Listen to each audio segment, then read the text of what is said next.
I picked up some weird habits growing a multi-million-dollar business.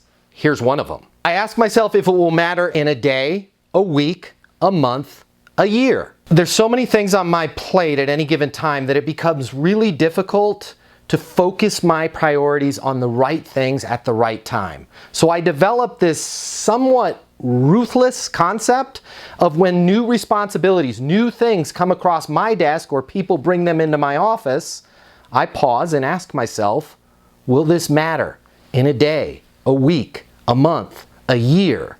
And I prioritize what's going to have my attention on the long-term effects of that result. So if it's a small argument between two employees, I let them figure it out. If our website is down temporarily, I'm not going to put that much thought into it. I'm going to let our engineers know about it. But on those big things that are going to affect me, our organization, and my people, a week from now, a month from now, and most importantly, a year from now, those are the issues I focus my attention on. And you may not be the CEO of a company, but think about all of the thousands of things that come your way each day. How many of them are you just giving way too much attention to because a day from now, it's not going to matter. It will blow over. Be a little bit more ruthless with your attention. My name's Matt Easton. Consider giving me a follow for more tips on how you